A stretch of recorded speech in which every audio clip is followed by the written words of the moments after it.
So now I have this book here I wanted to talk about. It's called The Vegetarian Myth. So this will kind of build on things we've been talking about in our previous calls.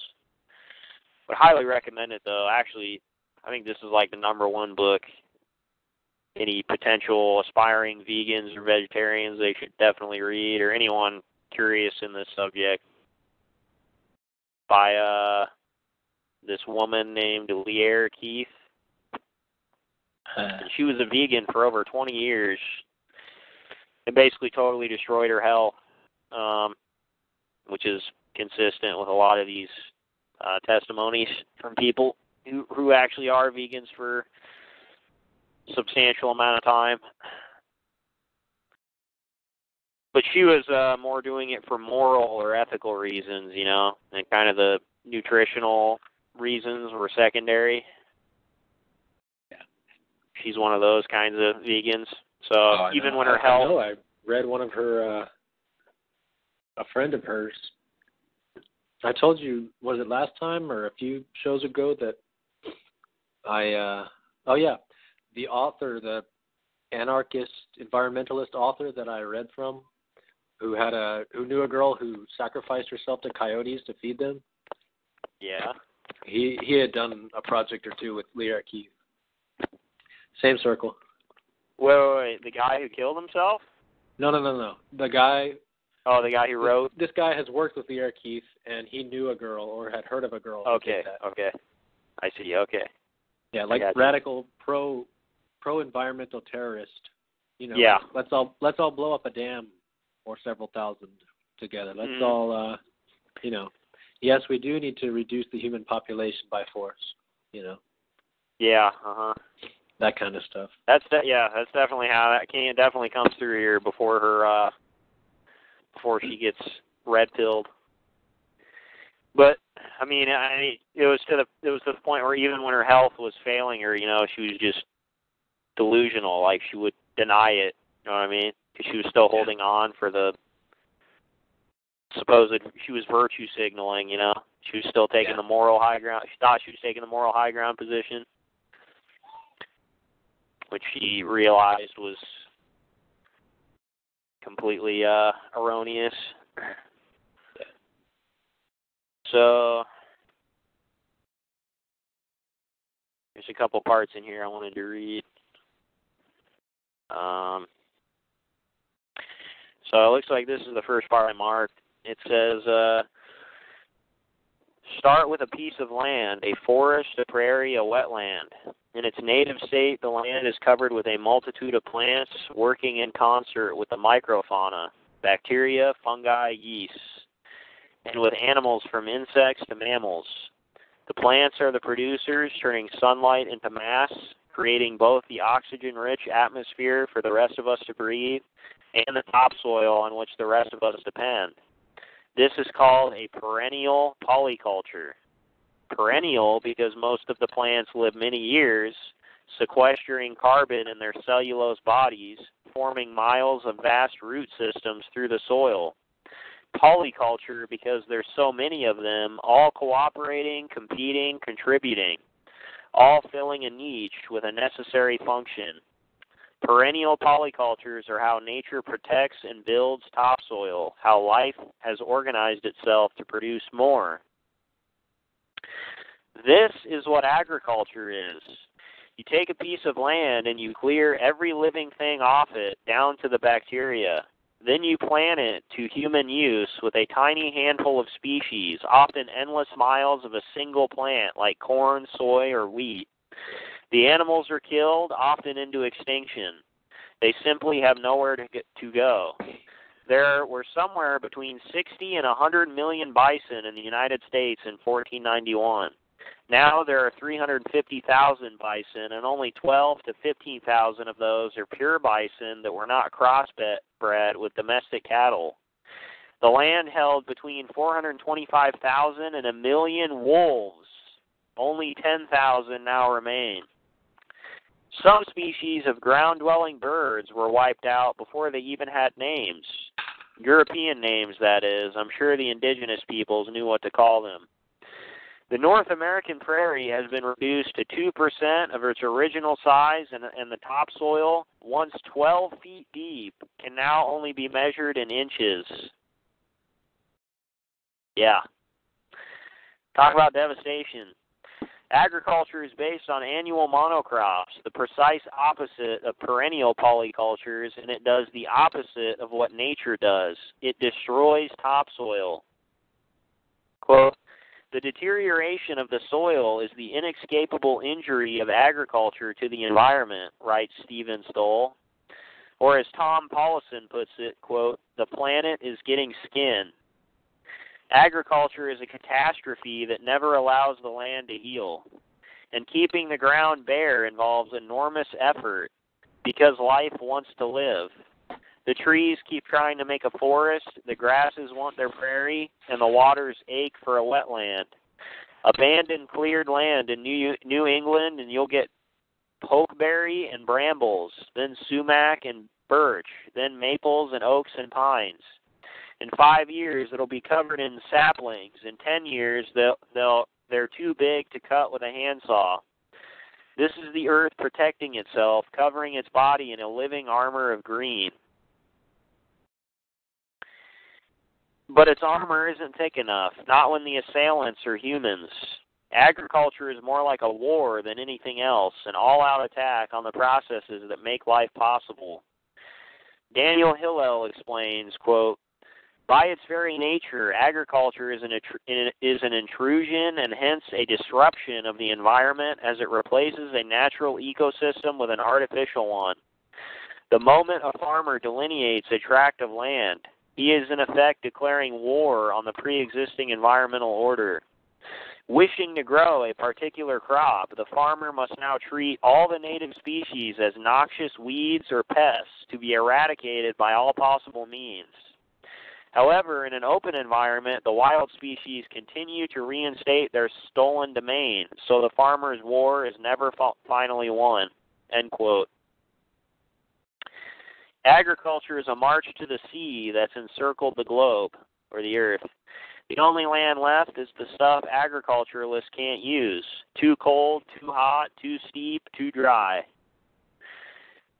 And agriculture isn't quite a war because the forests and wetlands and prairies, the rain, the soil, the air, can't fight back. Agriculture is really more like ethnic cleansing, wiping out the indigenous dwellers so the invaders can take the land. It's biotic cleansing, biocide. Quote, "In the history of civilization, the plowshare has been far more destructive than the sword." End quote. "It is not nonviolent, it is not sustainable, and every bite of its food is laden with death." So what do you think about that?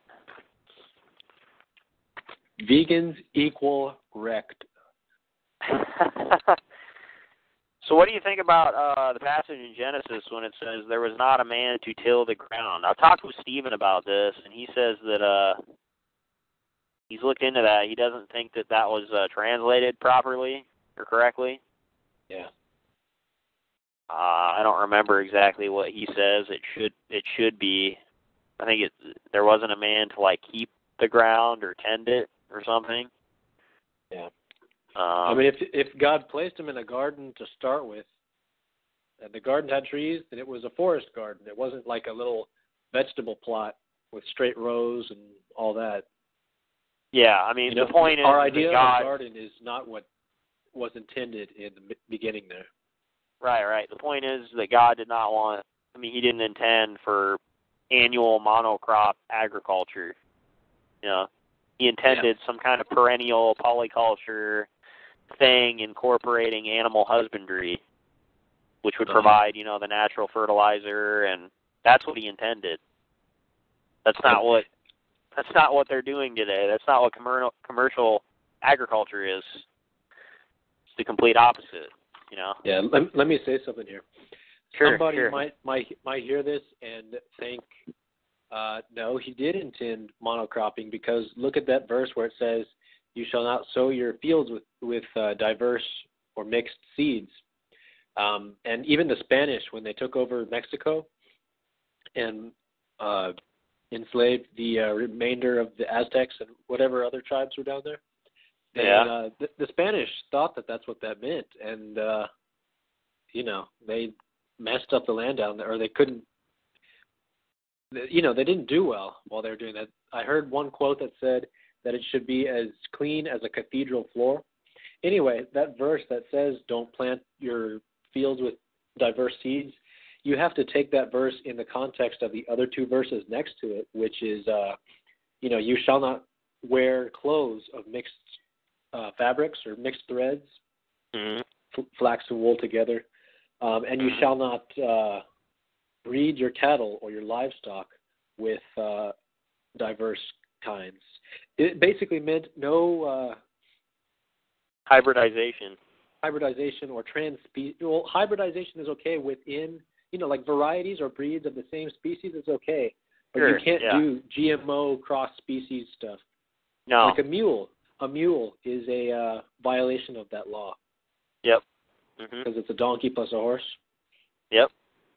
And they go sterile. Yeah. Yep. Mules are sterile. So yeah. That's the context of that. That's a good point. That's all. So here's another excerpt. It says, could it be different? Is it the nature of agriculture or just the way we practice agriculture that's destructive? In that regard, is agriculture parallel to grazing? Appropriate animals integrated into perennial polycultures will add to the fertility. You see that? Yeah. Indeed, they are necessary for healthy woodlands, wetlands, savannas, and prairies. But too many animals or the wrong kind of animals will degrade the land. Oh, hold on. I got a spider here. Set him free. Hold on. I got to get a Kleenex.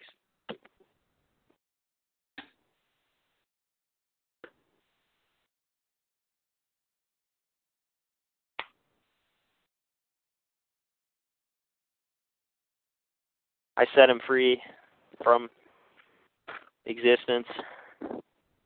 Oh, man. Wait, you liberated it into the floaty place? I did. All right. Yeah, and also you'll notice in the Bible that they were shepherds, right? They wouldn't stay on one tract of land, right? They would move from basically piece of land to piece of land. They wouldn't stay on, because they had herds of sheep, Yeah. Grazers. I mean, okay, so as discussed, white-tailed deer. Oh, hold on. Okay, so but too many animals or the wrong kind of animals will degrade the land, sometimes to the point of desertification. As discussed, white-tailed deer are destroying the northeastern forests because there aren't enough predators. Without wolves and mountain lions, there are more deer now than there were in 1491. Too high stocking rates of cattle and goats are degrading land the world over. But that's not inherent in the nature of ruminants. The destruction comes not from doing it, but from doing it badly. It is my conviction that growing annual grains is an activity that cannot be redeemed. It requires wholesale extermination of ecosystems. The land has to be cleared of all life. It destroys the soil because the soil is bared, and it has to be bared to grow annuals. In areas with inadequate rainfall, agriculture demands irrigation, which drains rivers to death and salinizes the soil. It also requires endless physical labor for subpar nutrition, and it has devastated human cultures, leaving slavery, class stratification, militarism, population overshoot, imperialism, and a punishing... Oh, okay, so she's going to inject her liberal pantheism here. Oh, yeah. This is the one problem. This is the only problem with this book, really, is this author is like a liberal, bleeding heart, feminist, pantheist. That's what I meant that's what I was trying to tell you when I was describing her collaborator that I've read before. Yeah. Yeah, you got to sit through that, but yeah. If she ejaculates it here and there in the book, it makes it, yeah, it's distracting. So I'm not gonna read the rest of that sentence. Has anyone been able to produce annual monocrops without the destruction? Can agriculture be sustainable? Wes Jackson writes, most of the northern European cultures in Japan have farms that are maintained in a seemingly sustainable way. But as we look at the success stories, we discover that a complex of factors exists, including the nature of the rainfall, the nature of the cropping system, the nature of the soils, and the nature of the culture, which combine in unique ways to promote a positively compelling, sustainable agriculture. Even so, neither Northern Europe nor Japan comes close to feeding itself. And the number of individuals or cultures that practice a sustainable agriculture that is positively compelling is small indeed. To suggest that the solution to the agricultural problem simply requires following the example of the ecologically correct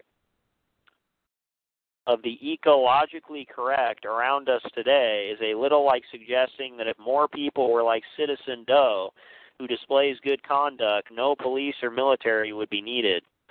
Well, both the police and military do exist, and both are signs of failure within and of civilization. But should we not be constantly looking for ways to make them unnecessary?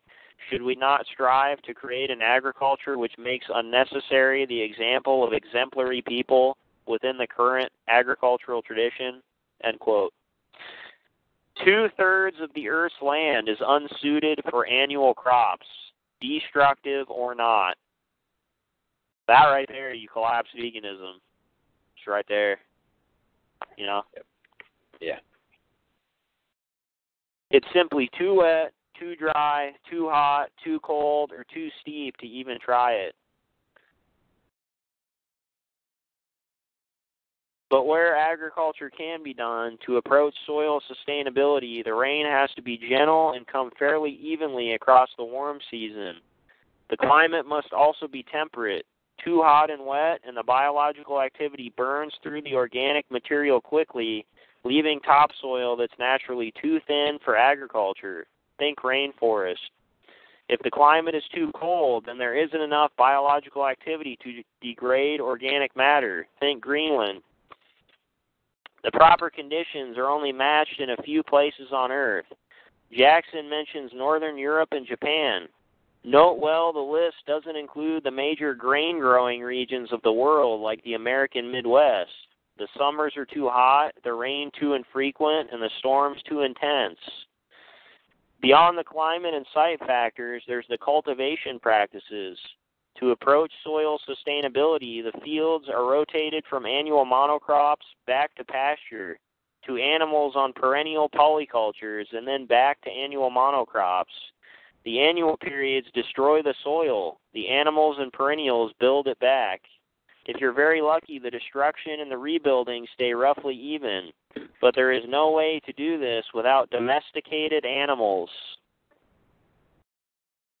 So that's animal husbandry there. See that? Yep. It's required to maintain healthy soil. A vegan agriculture is, in the words of Mark Purdy, a, quote, ecological wasteland. Well, I mean, it explains even in Genesis, like Abel, I mean, he was a keeper of sheep, right? Before they were even eating animals. Yep. There you go. It's right there, you know. Whoa. Boom. Well, that, and I think they were utilizing other resources from the sheep, even though they weren't eating them, you know, like the wool, sure, stuff for clothing and whatever. But they might have been drinking the milk, too. I don't know. Probably were, but I love goat milk. I've never even had raw goat's milk before. Oh, that's good, man. It has that goaty flavor. Well, I've had the pasteurized. I didn't really like it though, but that could just be the pasteurized though. You know, I'm sure the raw is a lot better. It gave me an energy boost when first time I drank it. I bet. Goat's milk's like the best kind of milk, man. Yeah, and they say it's easier to digest than cows. And that's yeah. my experience. The cow's one gave me a slight stomach ache, even though it was raw. Uh-huh. But goat's milk was easy peasy. Mhm. Wonder if you let the cow's milk like ferment a little bit first. Yeah, maybe. Pre-digest it and then drink it. Yeah, I'm thinking the fact that they skim out some of the cream and the fat is part of why there's any trouble digesting in the first place. Oh, yeah. I wish I could get it all just left in there. Uh-huh. But, yeah. So it says, Bill Mollison writes that nature builds topsoil at about 2 to 4 tons a hectare a year, but in tilling we remove 40 to 500 tons per hectare a year. The worst case scenarios of flood or bad winds can destroy 2,000 years of soil in one season. Yeah, so if you're doing commercial annual monocrop agriculture and you're not, practicing the land Sabbaths and resting the soil, you're talking total destruction. You know what I mean? That's why they got to use all these chemical fertilizers and there's no way they could grow anything organically. Nothing's going to grow. There's no nutrients in the soil. It's all completely devastated. You know what I mean?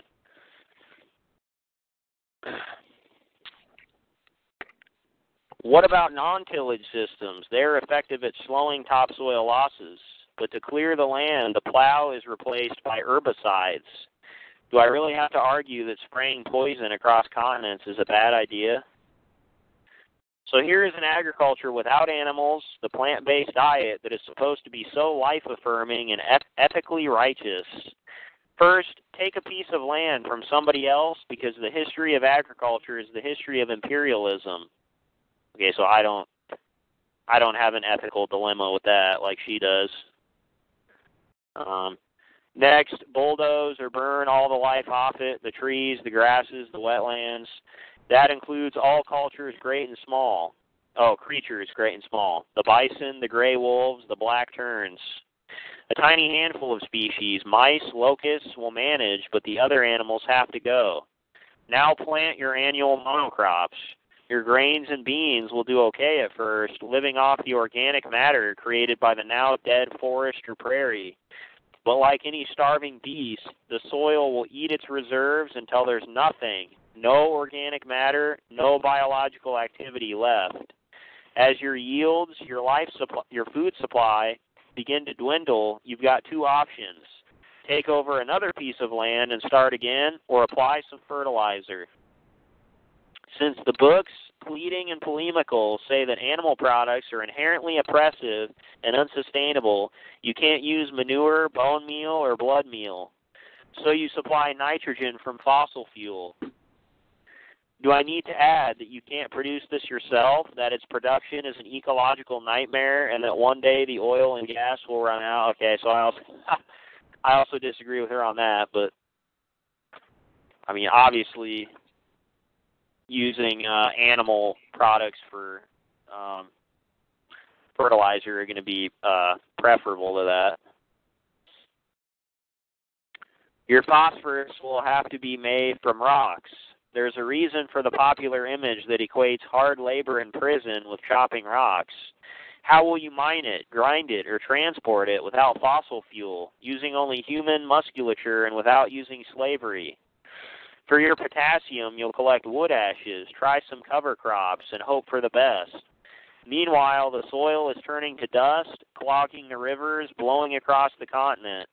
In 1934, the entire eastern seaboard was covered in a thick haze of brown. The topsoil of Oklahoma plowed to cotton and wheat, drifting like an angry ghost to cover the eastern cities and further to ships hundreds of miles out to sea, a final fitting tribute to the extractive economies of the civilized. This is where agriculture ends, in death. The trees, the grasses, the birds, and the beasts are gone, and the topsoil with them. More of the same is no solution. Yeah.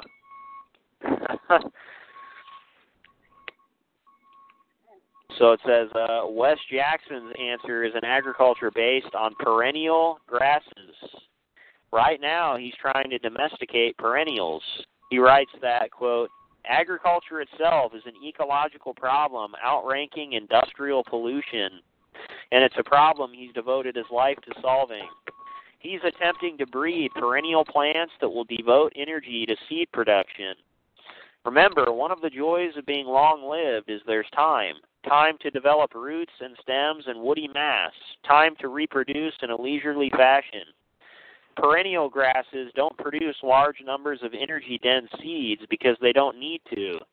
Annuals, on the other hand, are on a schedule. From the moment they sprout, their biological clocks are ticking. Their survival strategy is big, fat seeds and lots of them. The question is, can the herbaceous perennials be coaxed into producing bigger seeds? Quote, some highly reputable plant geneticists I have asked who have worked and thought on the question not only have discouraging comments but lean toward a categorical no when asked about the possibility of coexistence of perennials and high yield, he reports. Still, he's trying. But being a scientist, not a polemicist, his utopian farm of the future is still grazed by animals, cattle, buffalo, pigs, chickens, because animal manures are required by the soil. Those animals also eat the stuff we can't eat, cellulose stems, and turn it into stuff that we can, protein and fat.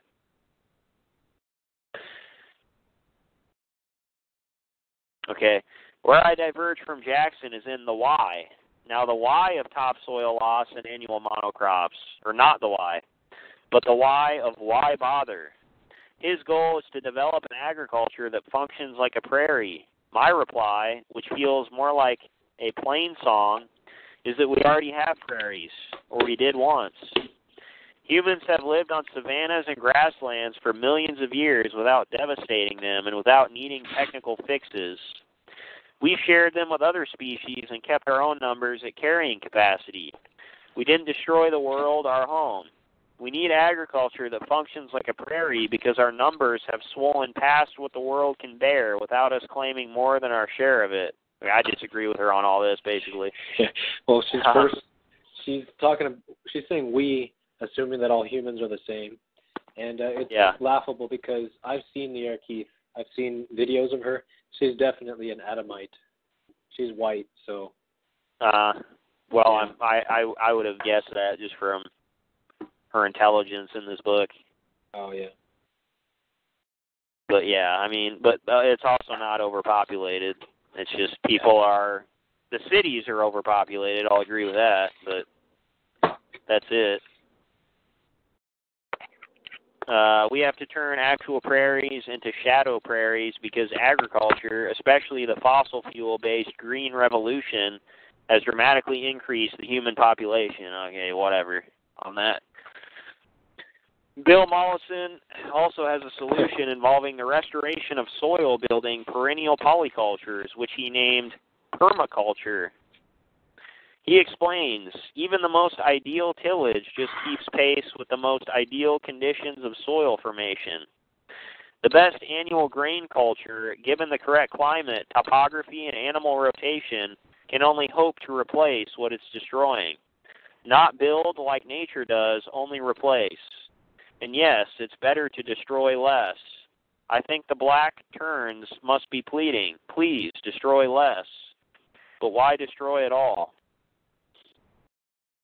Okay, so I think that's what Steven's into, too, is the permaculture. Oh, yeah.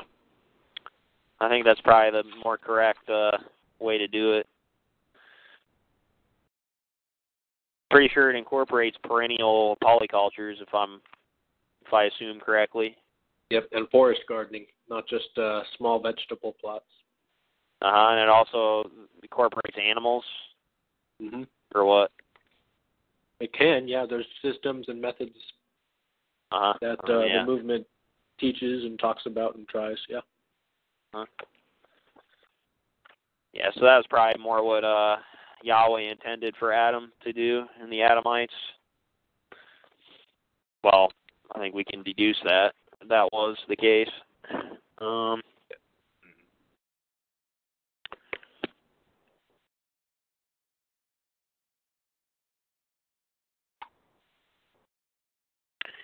So here's another part.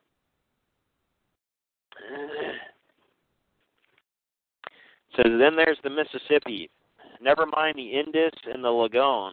Realistically, most of us in the U.S. couldn't draw those on a map. But the Mississippi runs through the heart of this continent, and in many ways through the heart of this book. Only 2% of the U.S.'s rivers and wetlands are free-flowing. Less than half of the original wetlands remain. Along the Mississippi and its tributaries, only 20% of the bottomland hardwood forests are left, and cut off from the rivers by levees, those are doomed to slow starvation. Along with a final roll call of animals, canvasback duck, American crocodile, carries her babies to the water in her mouth, hawksbill sea turtle, Louisiana black bear, Gulf sturgeon. You don't need to hear the rest.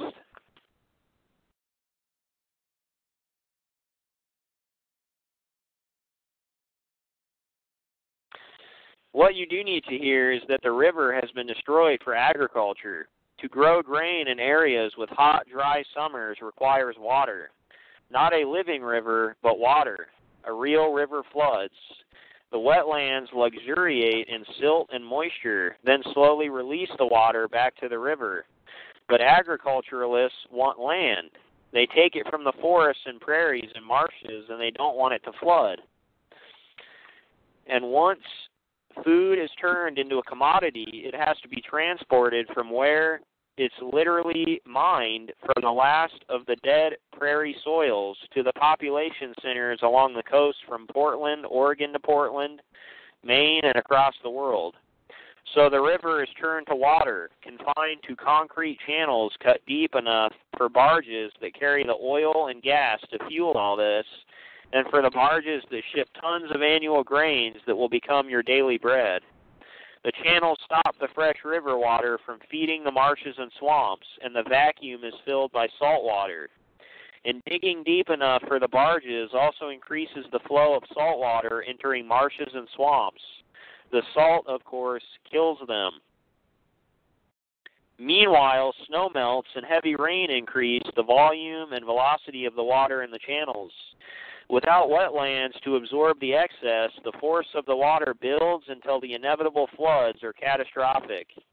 Writes Ted Williams, quote, "The only flood protection that ever worked is wetlands," end quote.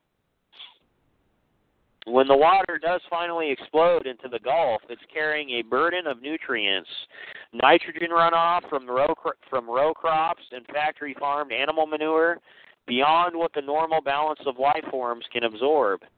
The excess nitrogen causes algae to grow exponentially. As the algae die, the bacteria step up to the dinner plate. Now there's an abundance of bacteria, and they need oxygen. They need so much of it that nothing else breathing can live there. Anything that can swim fast enough gets out of the way. Anything that can't dies. There is a dead zone at the mouth of the Mississippi that's the size of New Jersey.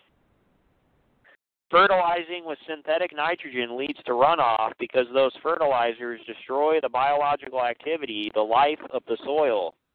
Fertilizing with manure is ethically unacceptable to moral vegetarians who consider domestication, quote, exploitation, and to political vegetarians who think all arable land should be dedicated to growing annual grains. Desert and dead zones are the endpoint of an agriculture of annuals with no animals. Yes, the farms in the Mississippi watershed could apply fertilizer more sparingly. Please, apply it more sparingly. Maybe we can have a dead zone the size of Rhode Island instead. But is that really what you want to argue for?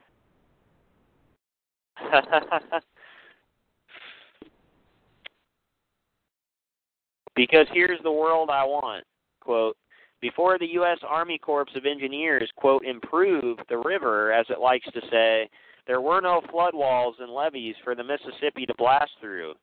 It did not drown or render homeless the Americans who lived beside it and who simply moved their teepees when it languidly inhaled.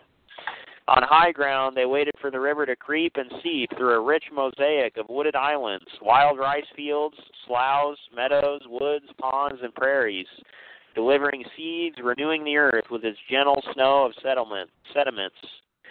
With these annual inhalations came the floodplain spawners, bigmouth and smallmouth buffalo fish, and scores of others, depopulating drought-killed oxbows, easing through flooded timber and grasses, broadcasting eggs.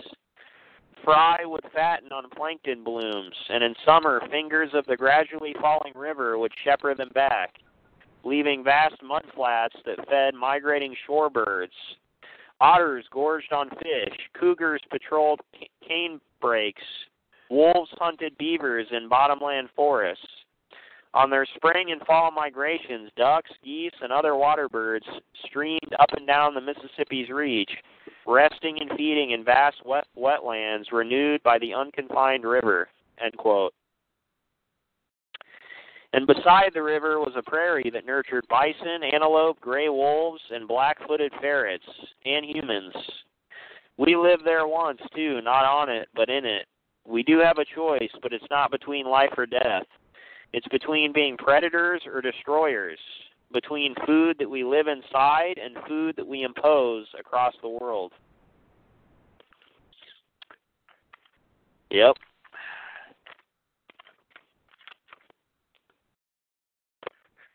Got any comments on that?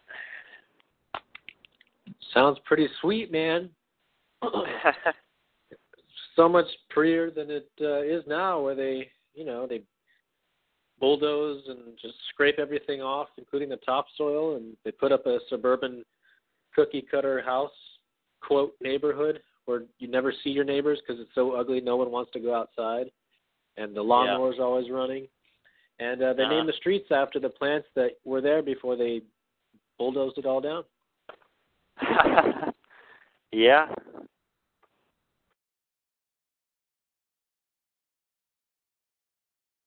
And there's no space to garden. And if you do garden, you got to keep it tiny and small. And, like OCD neat, which you can't do a compost pile very well. You can't do a big one. It's the problem with the city, man. Family. Yeah, I know. And even the suburbs outside the city. Yahweh was against mostly cities in the Bible. He's against these metropolitan cities. That's the whole point of why he, he disrupted Babel, right? Yeah. Spread everybody around.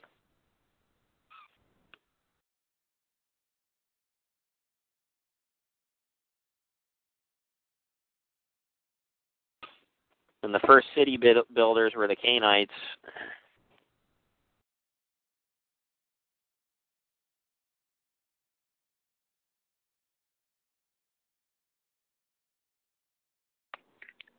How do we reconcile that with the New Jerusalem, which was created by God? Yeah, I was just thinking about that. Well, I don't think he's against cities, I guess, in an absolute sense, but I would say generally, the exception doesn't negate the rule.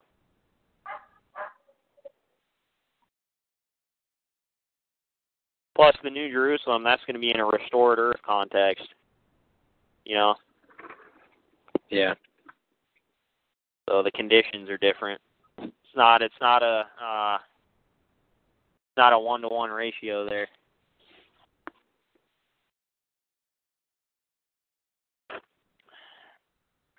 Okay, so here she talks about where her personal life and basically her journey of being a vegan. I just thought this part was interesting. She says, but beyond the spare shore of the vegan world lay the hungry sea of the fruitarians, and the voyage out led to the promised land of the breatharians, people who believe that humans, in fact, don't need to eat. I had met a few of them on my vegan pilgrimage. They radiated an intense fixation on food. When could they eat again, and how little, how much was the axis they were stretched across, the torturer or the tortured? I remember Starling and her half cup of yogurt, exactly half, once a day. A banana for breakfast, the smidgen of yogurt at noon, an apple at 4 p.m. She'd been, quote, weaning herself from food and was aiming for pure air in another 6 months. Watching her eat was like watching an athlete, the exact balance between effort and discipline. Would she take an extra bite, lick the drop that hung on the bottom of the serving spoon, or would she force herself to perfection, to stick the landing, to achieve the supremacy of will and its reward, the grace of effortlessness? That's where anorexia ends, the pure physiology of starvation. The body stops wanting food, though I didn't know that then. There was something in Starling's project that I wanted too, that grace beyond need and hunger, beyond death. If getting there felt more like punishment, I was willing to endure it if the goal was just and noble enough. So how noble was this goal? Looked at through my vegan eyes, it was a possible endpoint of my desperate urge to refrain from killing. Why even kill plants when I didn't have to kill at all?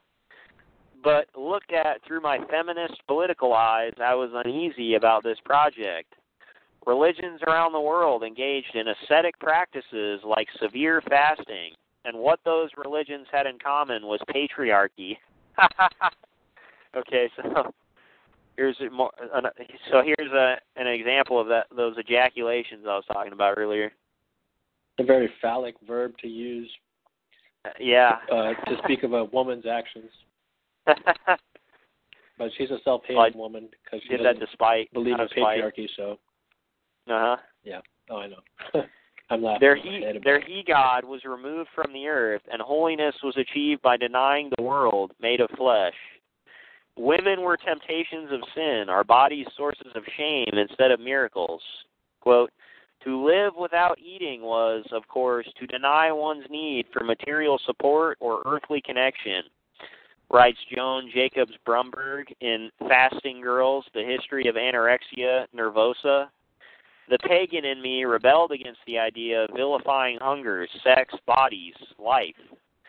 Was there a way to starve without starving, to embrace life so fully I could live on air, light, energy, the cosmos, anything besides dead things?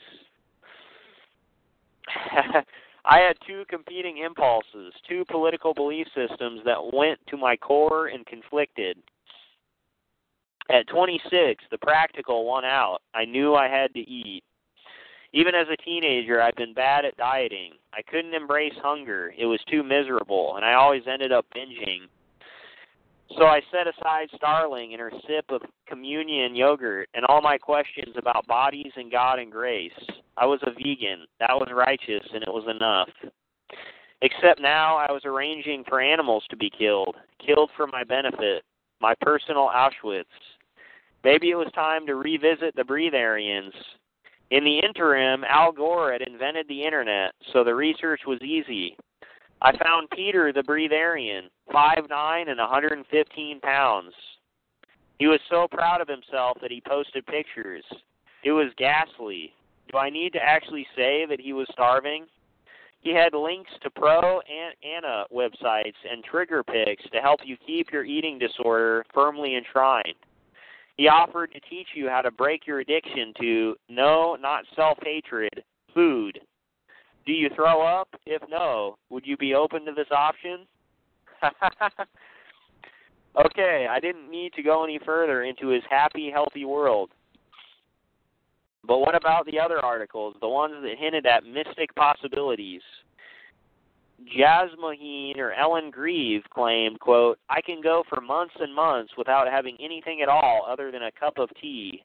My body runs on a different kind of nourishment, end quote. Australia's 60 Minutes arranged to observe her.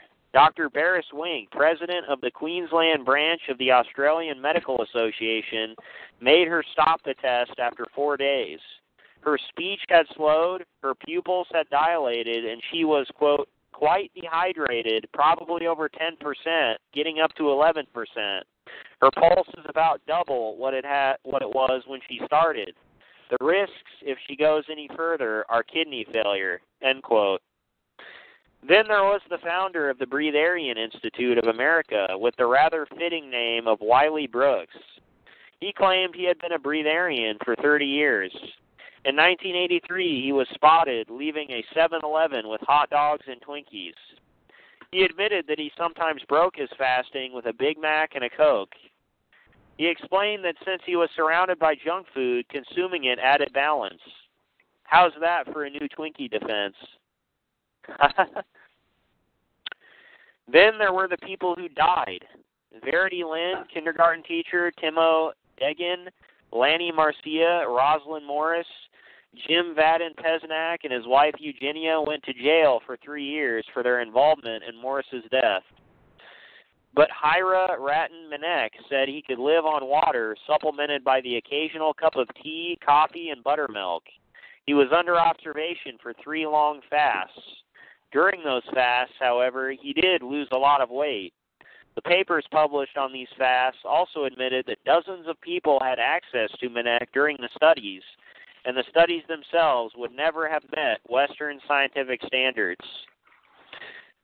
Prahlad Jani also claimed to be a breatharian, though the Indian rationalists labeled him a, quote, village fraud. But the literature is filled with intriguing hints for anyone prone to believe. Practitioners of Chinese Qigong and other mystical traditions make all sorts of claims. The credulous and the desperate have plenty of material to work with. Case in point, sweetie, do you think? I stumbled. Saying something out loud always makes it more real. I managed to get to the word breatharian. Lier, replied my beloved, in that tone of patiently suppressed exasperation that I forced her to perfect. It's called anorexia, and she continued, emphasizing each word just to make sure. If you try it, I'm leaving. The voice of reason can be such a relief to people like me. But the ancient mystical Tibetan, I tried, fervently hoping she'd be able to stop me. Okay, let's pretend it's true. Is it really the best use of your life to travel to Tibet in search of some guy on some mountain so you can learn not to eat? Is that really what you want to do with the time you've been given? On balance, no. Saving the world seemed like a better to-do list. I was free. But in exchange, I had to accept death. Besides the slugs, there were other things that had to die, so many other things, and all of them had mothers and faces if I looked.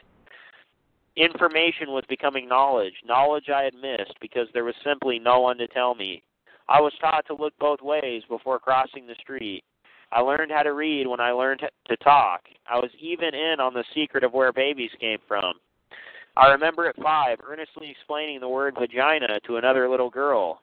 I didn't know the word empowerment, but that was my impulse. But food? That was a knowledge gap I didn't close until I was almost 40. Hey, man. That was her first lesbian experience. Yeah, it could be, yeah. That was a knowledge gap I didn't close until I was almost 40, and only after battling myself into emotional, physical, and ethical exhaustion.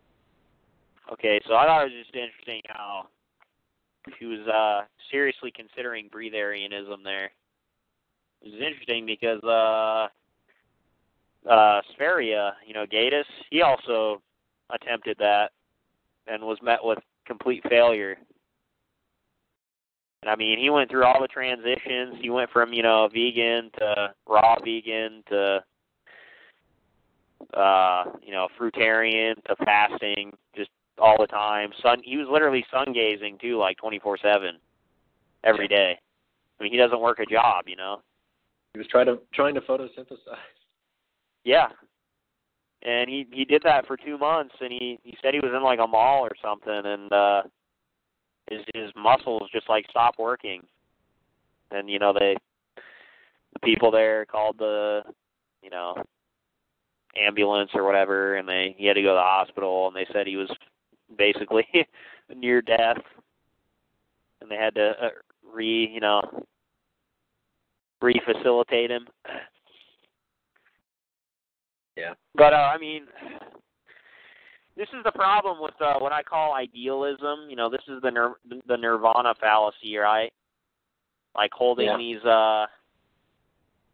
perfect aspirations in an imperfect world.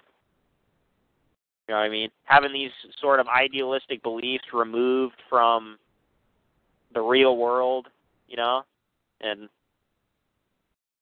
the applications of the real world. I mean, I think that it's kind of like a lot of these vegans. The reason that they go vegan is because, look in the Bible, right? Adam and Eve were vegetarian, or they were vegan, right? They're assuming that there's a 1-to-1 ratio between our conditions now and their conditions and Adam and Eve's conditions and where they lived and everything. They assume that the two are comparable, right? Yeah. But that's the problem. It's like they lived in completely different conditions in a completely different environment. You know what I mean?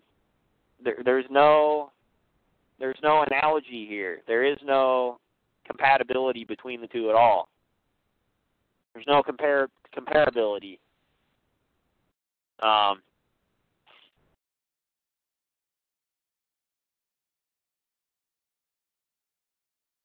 Okay, I'm looking at the chat here. I'm getting distracted. Oh, don't worry about it. I'm handling it. Okay. I was just, yeah.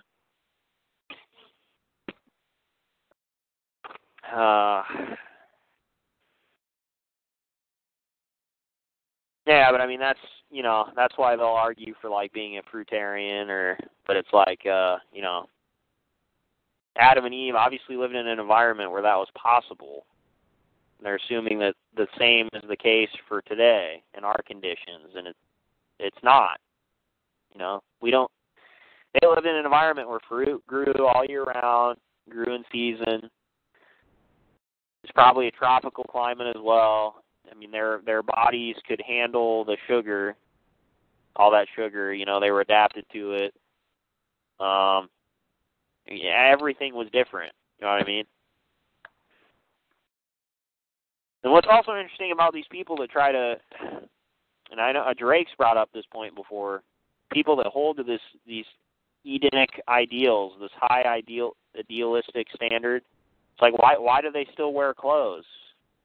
Why don't they become nudists? I mean, Adam and Eve didn't wear clothes. They're not consistent. You know what I mean? Yeah. They just pick and choose. But it's similar with breatharianism. I think that breatharianism is possible, but only in very specific locations and under very specific conditions. Otherwise, it's not possible. I mean, if you're up in the mountains of Tibet, then it might be possible, right? But otherwise, it's no.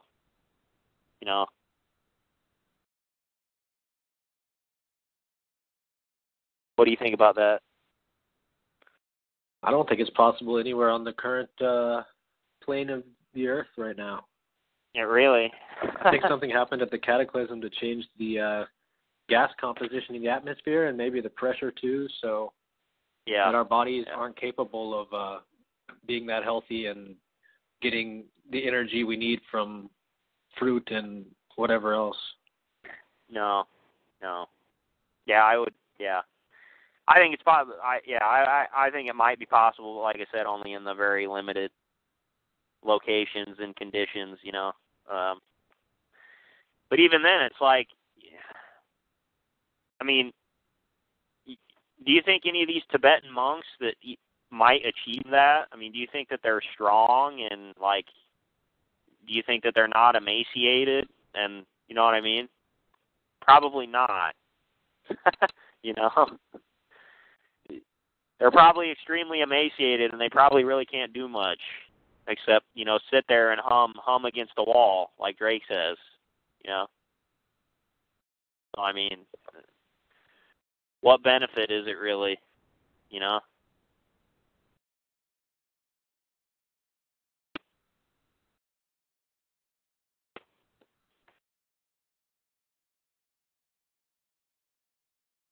Okay. So let's see.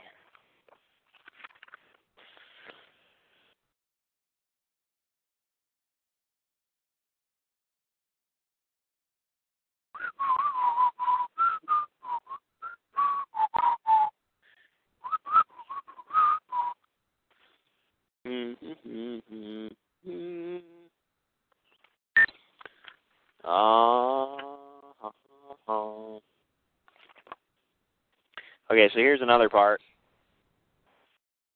I thought it was interesting. It says, I've been to farms that were balanced on the vegan sustainable tightrope. They all have fowl, chickens, ducks, guineas. It's a compromise, they invariably say, always defensive. The other visitors are puzzled. Compromise? Don't chickens live on farms? And don't farms need chickens? It's only a compromise if you're trying to overlay a vegan ethic onto the biological truth of soil and the nutrient cycle. It's those facts that leave vegans with a little farm of horrors and plants demanding, feed me.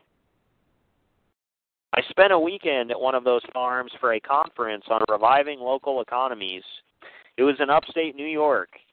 The directions to the place were essentially, drive to Canada, turn around. It was cold, even in August. They said they were vegan, and they said they did permaculture.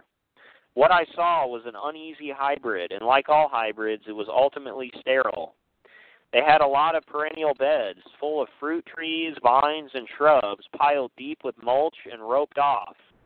Do not walk on beds, signs entreated everywhere.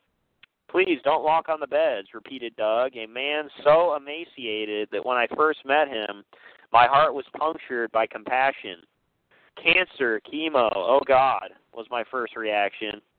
But he wasn't dying. He just wasn't eating. The interns, young, earnest, committed, looked about as bad. Some of them had a noticeable C curve in their posture, too much muscle wasting to stand up straight. A few of them were completely zoned out. It wasn't from pot, since the land was drug-free, so I had to conclude it was a starvation high. Was I the only one who noticed? Was everyone else that numb to a skeletal aesthetic? We're a permaculture site, he explained. We don't till or plow. We're building soil with mulch, and except for some annual vegetables, they're all perennials. So far, so good. Asian pears, gooseberries, hardy kiwis, blueberries. It's all nice stuff, but humans can't live on fruit. What were they eating? Around the back were the chickens and guineas. We need them for pest control and to clear garden beds, he apologized. Theoretically. In fact, the birds were in a wire pen, and while they had plenty of room and a nice secure house, they had long ago scratched the earth bare. No grass, no bugs. What were they eating? The economic mainstay of the farm was the trees. Trees are what we have, he defended. Look at this land. See the slope, the soil? We can barely grow lettuce.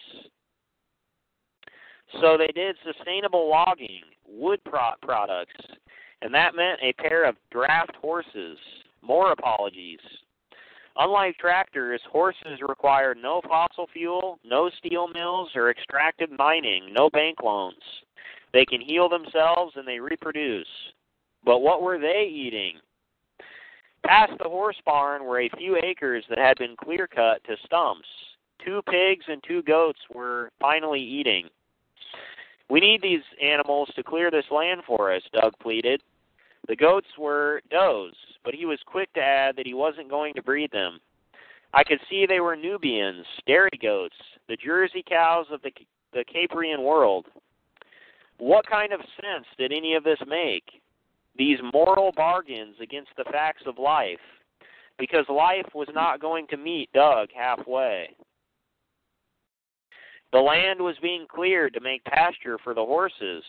Right now they had to buy hay from another farm. All right, one loop closed. The horses would be fed. Then the dinner bell rang, a gong that sang like gold across the mountainside. It was beautiful there, the hills, the green of deep summer, gentled with sun. 50 people lined up outside the dining hall, hungry. What we ate was bread and lettuce. We repeated this meal 6 times over the next 48 hours. Breakfast was mostly pancakes, though it included a spare spoonful of scrambled eggs for the less evolved, dished out with an expression of smug pity. No eggs, no dairy, the sign above the pancake griddle celebrated. Sure, how many times over, how many years did I gnaw my way through such culinary delights? Lunch was bread and salad. Dinner was bread baked into a casserole with soy milk and vegetable soup, Dickensian in its lack. And please, sir, I did not want some more. Sunday was a breakfast of bread and a lunch of bread. They were proud of this bread, baked in an oven of handmade bricks, Doug explained, and fired by wood they harvested themselves. All commendable. Life support that starts from the question, how can I live here without hurting this land? How can I take what I need without destroying? But the food itself? The question hit the wall of ideology, and ideologies can build a sizable wall, as Berlin can well attest. Here were people so committed to their topsoil that they roped off 5 acres of garden beds. They certainly understood the principle of following nature's template, soil covered at all times in perennial polycultures and permanent mulch. But the basis of their diet was wheat and soy, annual monocrops grown out of the last biomass of the decimated prairie 2,000 miles away. This farm was afloat on the Mississippi River and the Ogallala Aquifer. The only thing standing in the way of true sustainability was their vegetarianism, because they could easily have been self-sufficient for food. The goats and pigs were already on site, already eating food that actually grows in upstate New York. If they'd bred the does and the sows and let the fowl reproduce, they would have had a supply of meat, milk, and eggs that would have lasted from now until the sun burns out. Instead, there was essentially no protein on the table, or on the people for that matter. The only fat was optional. The butter, a concession, I'm sure, but the other choice is hydrogenated oil, was from Wisconsin, organic but insane when 300 yards away there were 2 healthy mammals, filled up on forest browse, ready and willing to lactate. There was also olive oil for the salads.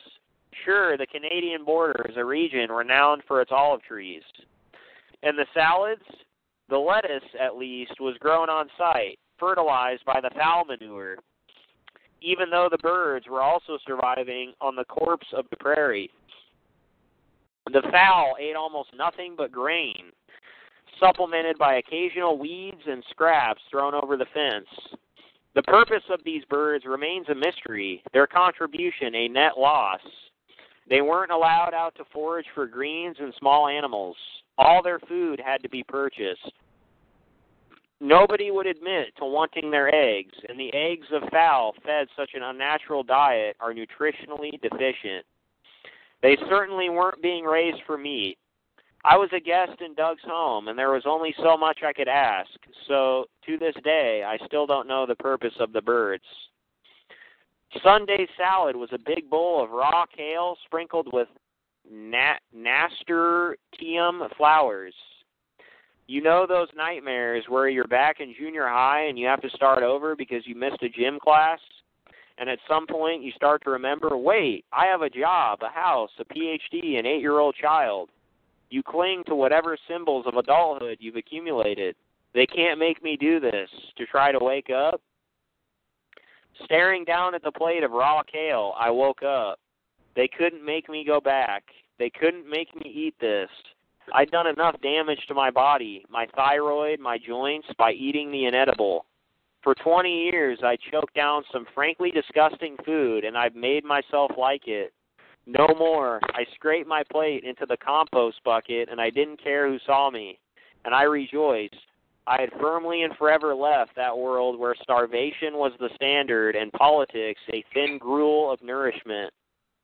And on the 8-hour drive home, my carpool begged me to stop for pizza and ice cream, and we soaked up animal protein and fat like parched ground in the rain. So that's when she woke up, I guess.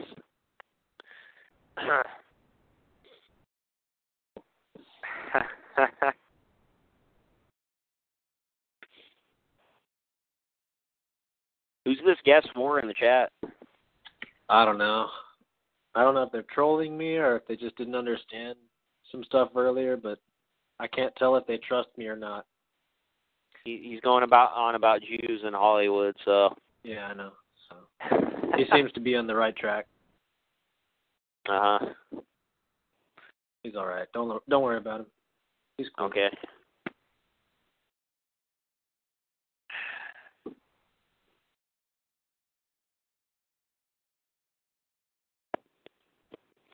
Okay. Let's see.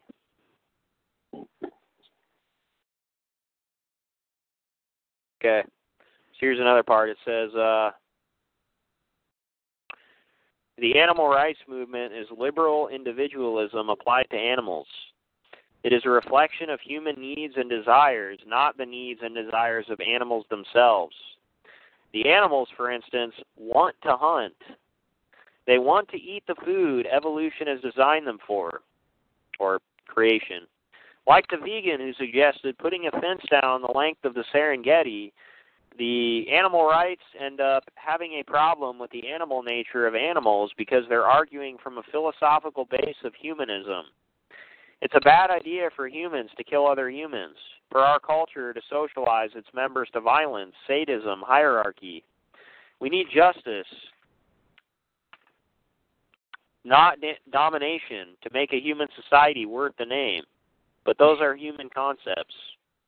To the extent that animal rights stop factory farms and vivisection on a practical level, who cares about their philosophy? But if the larger goal is an egalitarian culture nestled sustainably inside its land base, the animal rights model will fail. It will fail because the diet the animal rights aspire to is an environmental nightmare and the planet is out of topsoil. The annual grains of the vegetarians are causing mass destruction. But it will also fail because humanism contains no philosophical or moral constraints on human activity, no check on human hubris or our destructive capacity. An animal rights position derived from a humanist ethic will also fail because it's completely at odds with the nature of nature, including the nature of animals. Animals kill. So, for that matter, do plants. Do you know why the world smells so good after a rainstorm? The sweet scents are chemicals released by plants to attract the insects that attack their neighbors, their competitors. Thou shalt not kill, or the Buddhist version, abstain from killing, is a fine moral guideline for human society. It is nonsensical when applied to the natural world. Matthew Scully, in his book Dominion, uses the phrase moral degradation to describe cats, foxes, and weasels. Moral degradation, replies Michael Pollan in full italics. Nature is no more moral than it is immoral. It's amoral by definition. Life is literally a process of one creature eating another, whether it's bacteria breaking down plants or animals, plants strangling each other, animals going for the throat, or viruses attacking animals. All of nature is a conjugation of the verb to eat, in the words of William Ralph Inge.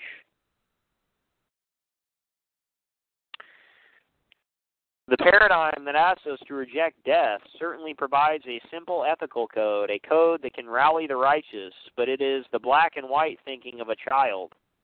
The tremendous moral vigor that is the gift of youth seems to demand such rules, but they are essentially slogans and ethical platitudes, which are the root of fundamentalism.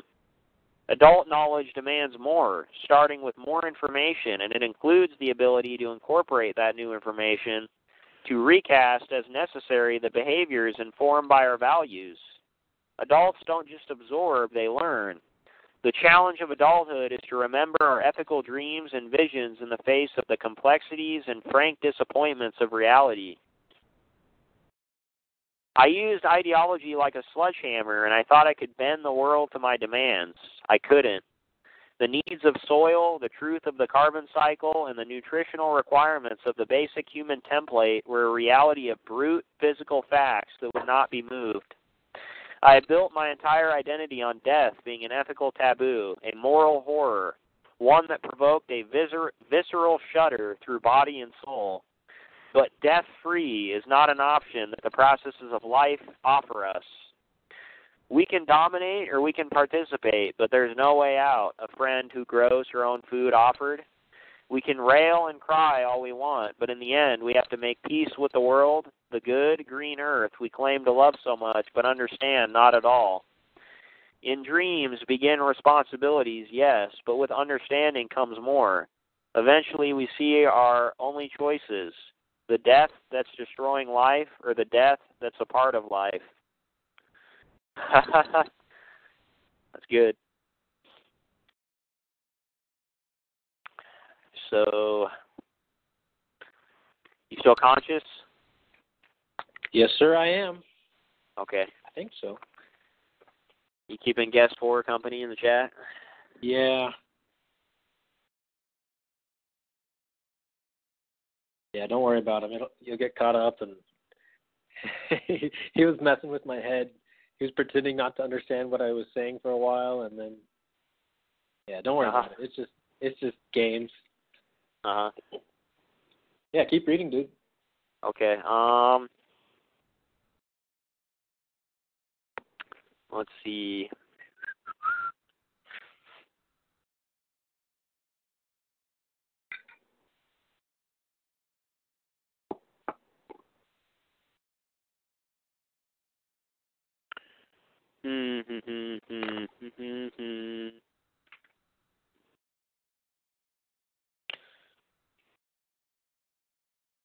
Okay, well now I'm going to get to, I think, the nutritional aspect.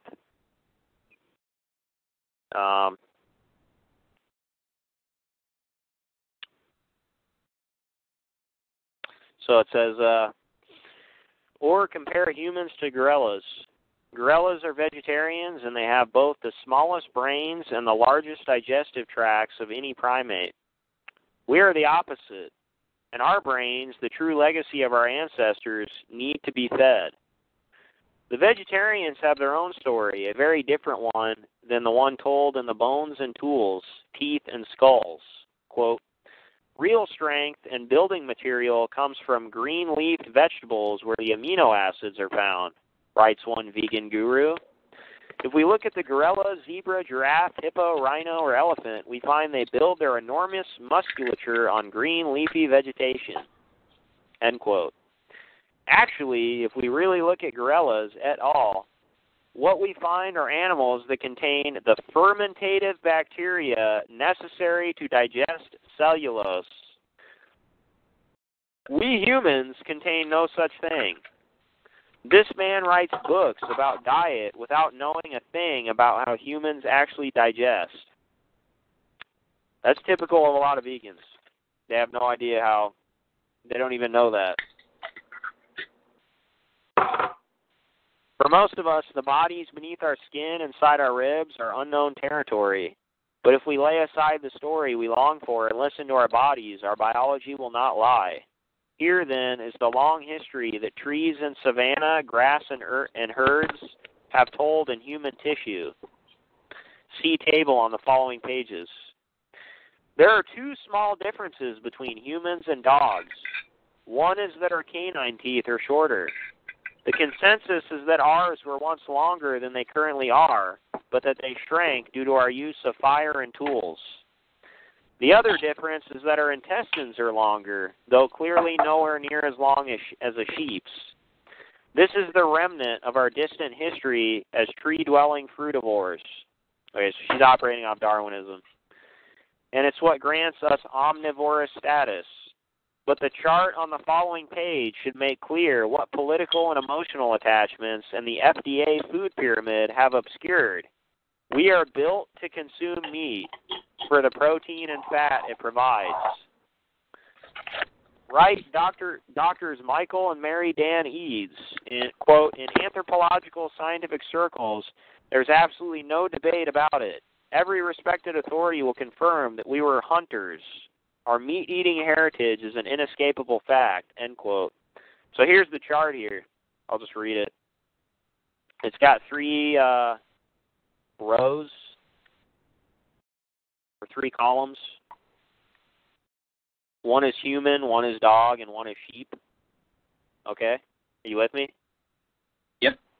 And then on the left side, it starts with teeth. So the first one, incisors. The human, it says both jaws. Dog, both jaws. Sheep, lower jaw only. Molars, human, both ridged. Dog, ridged. Sheep, flat. Canines, human, small. Dog, large. Sheep, absent. Now the jaw, movements, human, vertical. Dog, vertical. Sheep, rotary.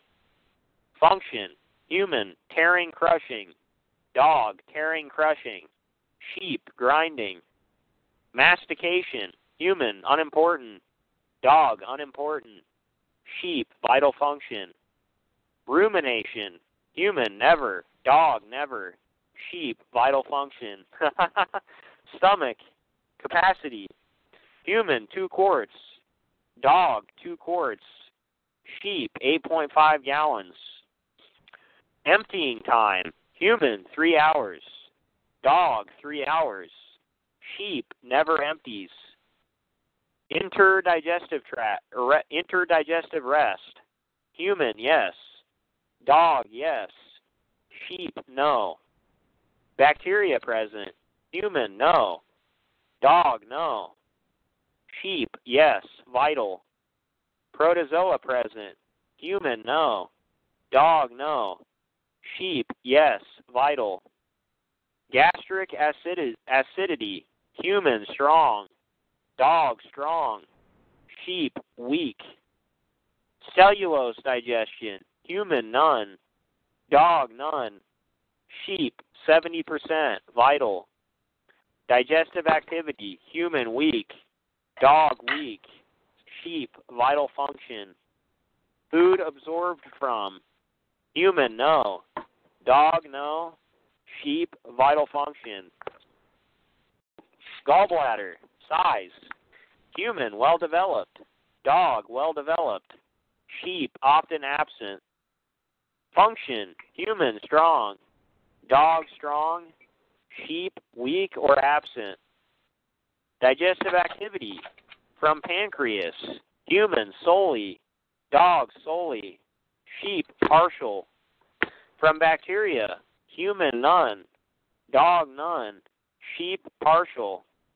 From protozoa. Human, none. Dog, none. Sheep, partial. Digestive efficiency. Human, 100%. Dog, 100%. Sheep, 50% or less. Colon and cecum. Is that how you say it? Cecum. Cecum? C-U-M? Yes. Yeah. Colon and cecum. Size of colon. Human, short, small. Dog, short, small. Sheep, long, capacious. Size of cecum. Human, tiny. Dog, tiny. Sheep, long, capacious. Function of cecum. Human, none. Dog, none. Sheep, vital function. Appendix. Human, vestigial. Dog, absent. Sheep, cecum. Rectum. Human, small. Dog, small. Sheep, capacious. Digestive activity. Human, none. Dog, none. Sheep, vital function. Cellulose digestion. Human, none. Dog, none. Sheep, 30%. Vital. Bacterial flora. Human, putrefactive. Dog, putrefactive. Sheep, fermentative. Food absorbed from. Human, none. Dog, none. Sheep, vital function. Volume of feces. Human, small and firm. Dog, small and firm. Sheep, voluminous. Gross food and feces. Human, rare. Dog, rare. Sheep, large amount. Feeding habits, frequency. Human, intermittent. Dog, intermittent. Sheep, continuous. Survival without. Stomach. Human, possible. Dog, possible. Sheep, impossible. Colon and cecum, human, possible. Dog, possible. Sheep, impossible. Microorganisms, human, possible. Dog, possible. Sheep, impossible. Plant foods, human, possible. Dog, possible. Sheep, impossible.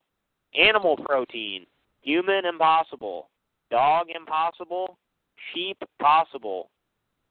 Ratio of body length to entire digestive tract, human, 1 to 5. Dog, 1 to 7. Sheep, 1 to 27. Small intestine, human, 1 to 4. Dog, 1 to 6. Sheep, 1 to 25. There you go. What do you think about that? Oh, you may should have skipped that part, but I caught most of it. You said I may need to skip that part? Yeah, no, it was hard to follow. It'd be better to see it, but no, it's okay. I kept up with most of it. Okay, yeah, I get what you're saying. That's okay. Don't worry about it. That's no big deal. Okay. So, okay, let's see.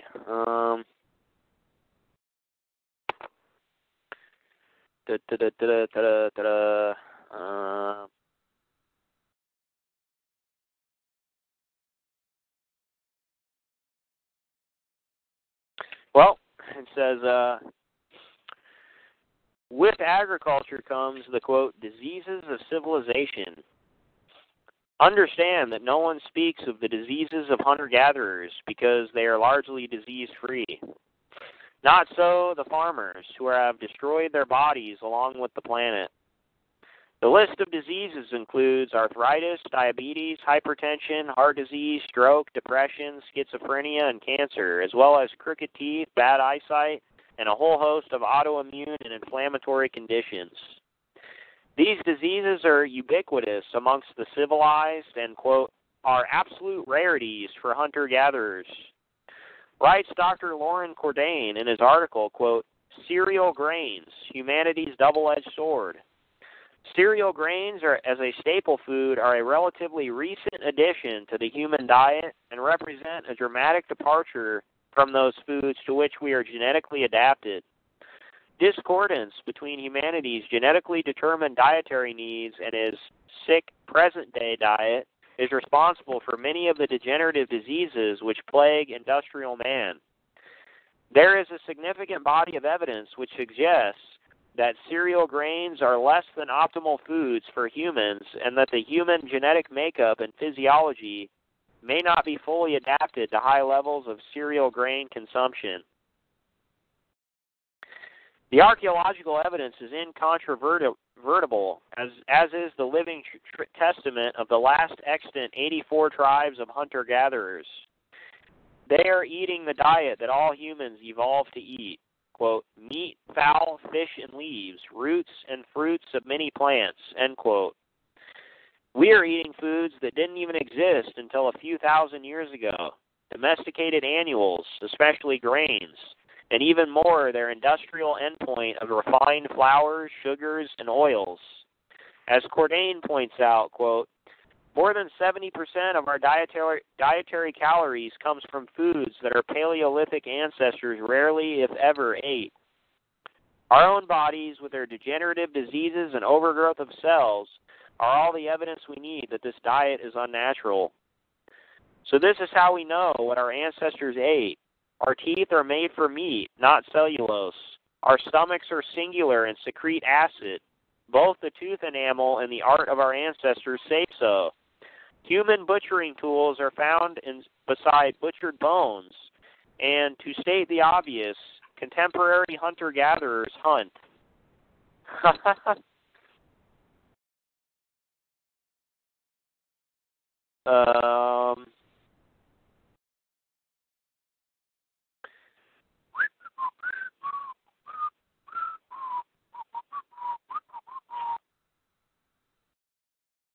Let's see.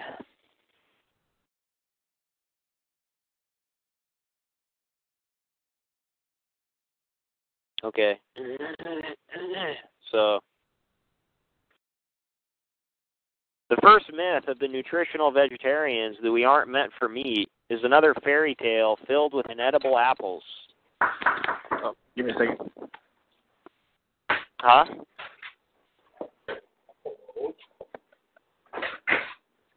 Hello? All right. Yeah, I'm here. Okay. Did you want to say something? No, I just had to answer the door. Oh, okay. Let's see. I gotta plug in my phone real quick.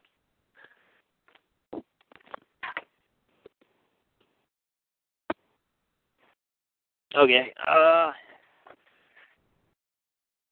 So I try to remember what I believed when I was a vegan. There was a mythic golden age long ago when we lived in harmony with the world. And ate what? Prehistoric paintings of humans hunting left me confused and defensive, but I was unclear on the timeline anyway. Maybe all that hunting happened before the peaceful vegetarian goddess culture. Or maybe it was after the fall of the peaceful vegetarian. We ate grains, I decided, and a lot of unnamed leafy things. Never mind that grains were, quote, not even in existence for the majority of our time on Earth, or that they would not have been available more than 1 month out of 12, or that the technologies needed to make them edible weren't invented until the birth of agriculture. Grains have to be ground, soaked, and most of all cooked. You can't eat wheat raw.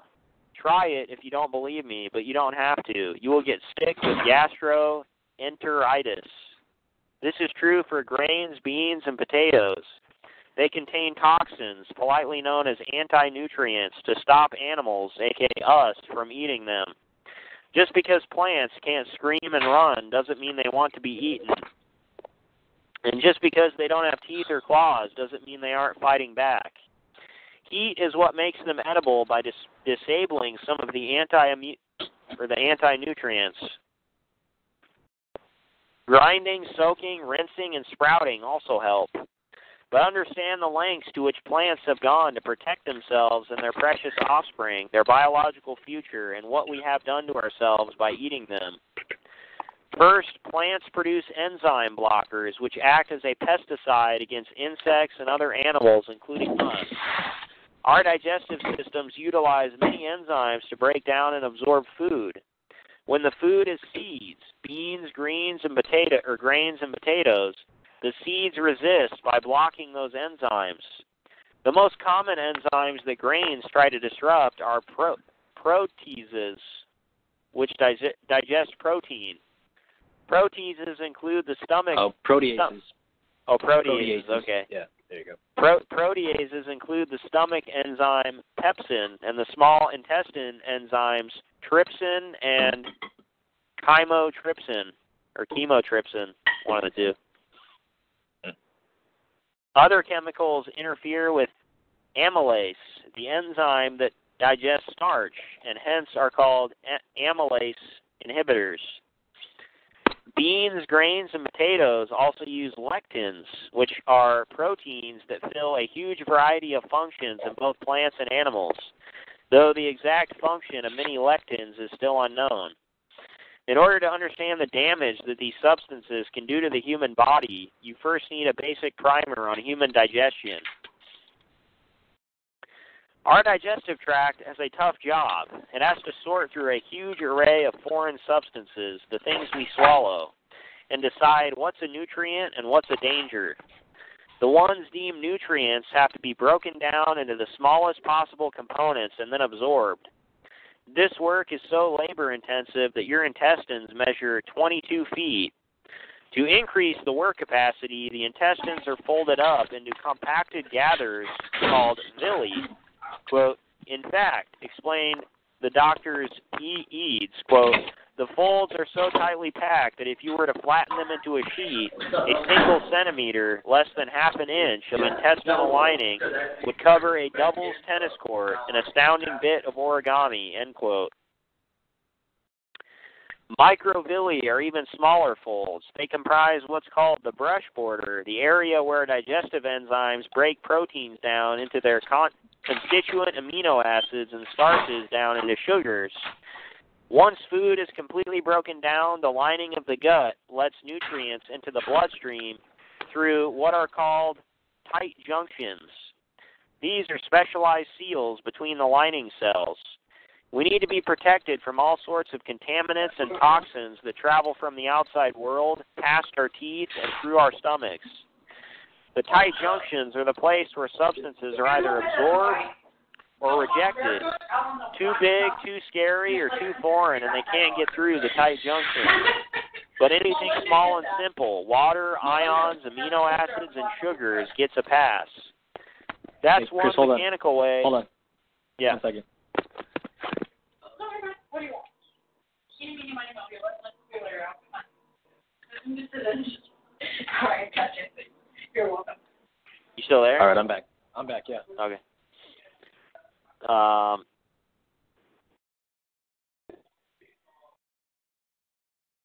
Had to walk through a crowded area. Okay. So it says, that's one mechanical way that our intestines keep us safe. Another is through the rhythmic contractions that keep the input moving through the intestines. The constant motion stops unfriendly bacteria from setting up residence, and the lining cells are continuously shedding, so any bacteria that have managed to grab a hold of our guts are carried away. If these mechanical methods fail, our guts can also mount an immunological defense, and it's a very specialized defense. The usual immune response elsewhere in the body involves inflammation. Not so in the gut, and if you can picture the surface area of a tennis court folding itself into half a square inch, you'll see why. There's no room for inflammation, not if that area wants to absorb nutrients too. Inflammation would weaken the tight junctions, rendering us vulnerable to dangerous substances that could slip into our bodies. Instead, the gut operates its own rapid response team. Specialized cells take any invaders prisoner.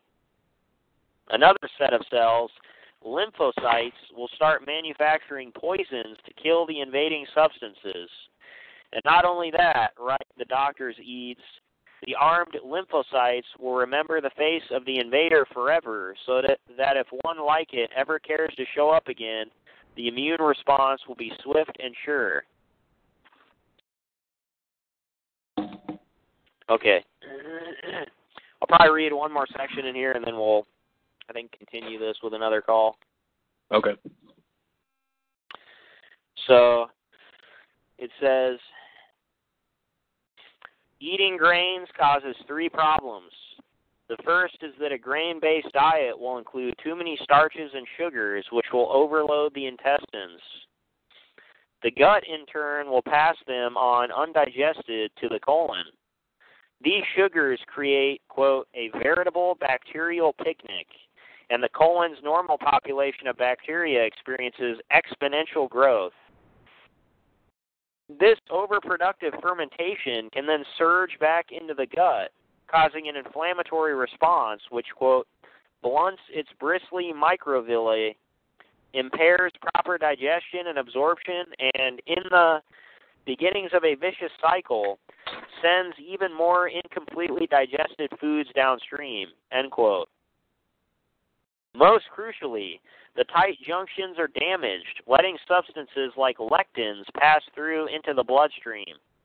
And the lectins themselves may bind to the wall of the intestines, altering their permeability and their function. So what are lectins? Crispin Sullivan explains, quote, think of a lectin as a protein containing a key that fits a certain type of lock. This lock is a specific type of carbohydrate. If a lectin with the right key comes in contact with one of these locks on the gut wall or artery or gland or organ, it, quote, opens the lock. That is, it disrupts the membrane and damages the cell and may initiate a cascade of immune and autoimmune events leading to cell death, end quote. Lectins don't break down without a fight. Once they're ingested, neither hydrochloric acid nor digestive enzymes can destroy them. In fact, quote, WGA or wheat germ agglutinin, a cereal grain lectin, is heat stable and resistant to digestive proteolytic breakdown in both rats and humans and has been recovered intact and biologically active in human feces, end quote. Over 60% of lectins, quote, remain immunologically intact in the digestive tract. Because of this, the damage they can do is immense. By the time a meal clears the stomach and enters the intestines, any protein we've eaten should have been broken down into amino acids. This helps keep larger components from passing through the wall of the intestines and into the bloodstream. Smaller bits do sometimes make it through, but the amounts aren't enough to trigger an immune response. But because lectins are able to survive the human stomach intact, the, quote, concentrations of lectins can be quite high. Consequently, their transport through the gut wall can exceed that of other dietary antigens by several orders of magnitude, end quote. Lectins can also bond to the walls of the intestines and damage their permeability. Their bonding creates everything from shortened villi to changes in intestinal flora to cell death. This combination of sheer concentration of lectins and damaged guts means that lectins pass through the intestines whole. Once they get past that basic defensive barrier, they wreak havoc all over the human body. The profound destruction that lectins are capable of lies in the autoimmune response they can trigger. The protein sequence in some lectins is almost identical to tissues in the human body. Once the lectins pass through the compromised tight junctions and into the bloodstream, they cause tremendous and tragic damage in a process called molecular mimicry. The immune defense system attacks the foreign proteins, and having learned to identify that sequence as an enemy, it goes on to attack the similar sequences in the human body. The lectin in wheat is made of amino acid sequences that mimic both joint cartilage and the myelin sheaths that cover our nerves. Other lectins are nearly identical to the filtering mechanism of the kidneys, the cells of the pancreas that produce insulin, the retina, the lining of our intestines. And once turned on, the immune system doesn't turn off. Lectins confuse the immune system, teaching it that some primary parts of us are a them. The lesson learned becomes the terrible suffering of a body attacking itself. The autoimmune diseases such as Crohn's disease, ulcerative colitis, rheumatoid arthritis, ankylosing spondylitis, systemic lupus, erythematosus, psoriasis, type 1 diabetes, mellitus, glomerulonephritis, multiple sclerosis, and potentially many others as well, from thyroid inflammation to allergies to skin rashes to asthma. No expecto patronus?